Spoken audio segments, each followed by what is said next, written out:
Eu não tenho qualificação nenhuma para fazer pregação religiosa, nem para converter os infiéis, etc. O meu campo não é esse, meu filho. O meu campo é o da educação do intelecto. E o intelecto é a coisa básica, inclusive para a atividade religiosa. Por quê? Porque aquilo que você crê depende daquilo que você entende, meu filho. Tá certo? Quer dizer, você não pense que o simples fato, tá certo, de você subscrever certos artigos de fé torna você um cristão. Não torna de maneira alguma. Tá certo? Porque o cristianismo seu, ele vai estar em duas coisas. Ele vai estar no conteúdo dos seus pensamentos efetivos, aqueles pensamentos que você tem por dentro, e vai estar na substância das suas ações reais. Ora, se você tem pouca consciência de si, tá certo? Se a sua vida mental é apenas uma superfície, uma tela de superfície, tá certo? Em cima de uma confusão inconsciente, medonha que tem dentro de você, porque se você vive só na superficialidade, no falatório, e não tem ideia das camadas mais profundas da sua personalidade, você não sabe o que você está fazendo. E você não sabe nem quais são os seus pecados. Você não se conhece. Sem o autoconhecimento não existe cristianismo. Por quê? Existe no cristianismo um sacramento que se chama confissão. Como é que você pode confessar se você não sabe o que você fez, e não sabe o que você pensou, e não sabe qual foi sua intenção? Como é que você pode confessar se todo o conteúdo dos seus pensamentos é só falatório ouvido e não tem nenhum aprofundamento na realidade da sua alma? Tá certo? Então isso quer dizer o seguinte: se você não tiver educação para isso, você não vai ser cristão coisíssima nenhuma, você vai pensar que é. Pode ser até que Deus, na sua infinita misericórdia, aceite esse seu simulacro de devoção, porque diz, coitado, você é uma besta mesmo, mas não entende nada, então vamos botar ele, pelo menos, a gente, né, mete o nego aqui no purgatório um tempo para ver se ele melhora, tá entendendo? Mas garanto para você que no purgatório, o que tu vai ter que fazer? Tu vai ter que estudar para ver se você adquire um pouco de consciência. A inteligência é a capacidade que o ser humano tem de captar a verdade. Você não pode captar nenhuma verdade sobre a sociedade humana, sobre a história, ou mesmo sobre as ciências, tá certo? Se você não é capaz de captar a sua própria verdade. E a sua própria verdade se traduz na narrativa que você faz dos fatos internos e externos da sua vida para você mesmo e para o próprio Deus. Por que para o próprio Deus? Porque Deus é o observador onisciente que não permite que você se engane. Quando a Bíblia diz assim, aquela expressão, Abraão caminhava diante de Deus. O que quer dizer que Abraão caminhava diante de Deus? Quer dizer que Abraão estava consciente de que Deus sabia o que ele estava fazendo, o que ele estava pensando, e que Deus sabia mais sobre ele do que ele mesmo. Portanto, na medida em que ele se abrisse para Deus, ele não ia mostrar para Deus só aquilo que ele sabia de si mesmo, mas aquilo que o próprio Deus estava lhe revelando dele mesmo nessa mesma hora. Quer dizer, quando você conta a sua vida para Deus, Deus conta para você muito mais sobre você mesmo do que você poderia contar para ele.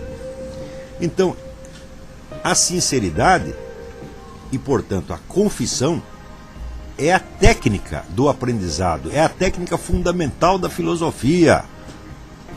Isto aí você aprende não só no cristianismo, você aprende com Sócrates também. Então, fazer da prática da sinceridade interior a base da autoeducação, esta era a norma central era e é a norma central do seminário de filosofia. Eu não estou interessado em ajudar pessoas a progredir dentro de uma profissão decadente, estúpida e corruptora. Eu estou interessado em fazer pessoas e não dar qualificação profissional. Qualificação profissional, meu filho, você trabalha em qualquer coisa, você arruma um emprego no posto de gasolina, vai ser comerciante, como foi o Alberto Salles ou o Graciliano Ramos, até quase os 50 anos. Quer dizer, se eles podiam ter uma profissão humilde e ser grandes intelectuais, grandes artistas como foram, por que você não pode também? Por que você logo precisa brilhar, ser professor, doutor, PhD, etc., seja no Brasil, seja no exterior? Eu não vou, vamos dizer, dar o melhor de mim, aquilo que eu juntei, criei, tá certo? E aprendi durante 30 ou 40 anos, para ajudar moleque a subir na vida. Isso aí é carreirismo barato, certo? Então, vamos dizer, o que nós precisamos neste seminário, tá certo? São pessoas que têm uma noção da altíssima missão da vida intelectual. Entendem que ela é nada mais, nada menos do que apostolado leigo. Ela é parte da atividade cristã, parte integrante, e muitas vezes uma parte muito mais importante do que esses padres e pastores estão desempenhando aí. Agora, Não é porque eu não estou falando em linguagem de Bíblia, não é porque eu não estou falando em linguagem religiosa, que a minha atividade não é apostolado. É apostolado sim, meus filhos. E vocês têm que entender isso. Tá certo? Frequentemente, mais importante e mais vital do que você ficar rezando na igreja, tá certo? E juntando dinheiro para a coleta da igreja. O que é preciso é juntar força, juntar pessoas e recursos para ampliar este trabalho, para que isso possa exercer o seu papel benéfico, a sua influência benéfica sobre a maior extensão que nós possamos alcançar.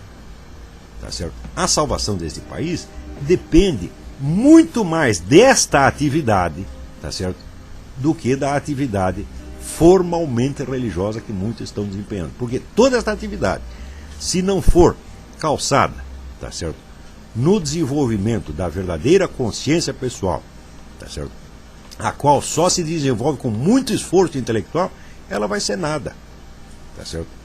Então é por isso que eu estou lhes passando esta mensagem. Eu aqui, tá certo, eu não estou aqui para ajudar a menininha a subir na vida e nem para divertir filhinho de burguês. A minha proposta é para pessoas que têm o espírito missionário e que queiram dar a sua vida para esta missão que é tão importante quanto a de socorrer os doentes ou pregar a letra do Evangelho. Porque aqui nós estamos fazendo algo mais do que pregar a letra. Frequentemente nós não nos referimos ao Evangelho aqui. Frequentemente nós usamos uma linguagem que não parece nada com a da religião.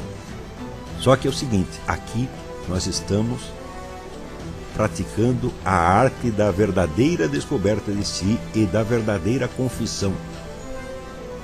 Este é o espírito da filosofia e, sobretudo, da filosofia cristã. Tá certo? E sem isto, você não é absolutamente nada. Mas a primeira dessas qualidades é que Deus é a verdade. Aquele que não tem amor à verdade, não tem amor nenhum a Deus. Mas nós amamos a verdade, mas nós não a conhecemos. Então, o amor à verdade não é o amor a uma crença pronta. Não é o amor a certas frases que você acha que são verdadeiras, nem mesmo frases da Bíblia. O amor à verdade é a busca da verdade e a abertura do coração para aceitar a verdade tal e como ela se apresenta. Isso é uma disciplina de vida. Muitas vezes, esta disciplina, que é muitíssimo exigente, ela pode coexistir na pessoa com os piores defeitos de personalidade. Tá certo? Mas, aos poucos, ela mesma vai irradiando para o restante da personalidade e a pessoa vai melhorando.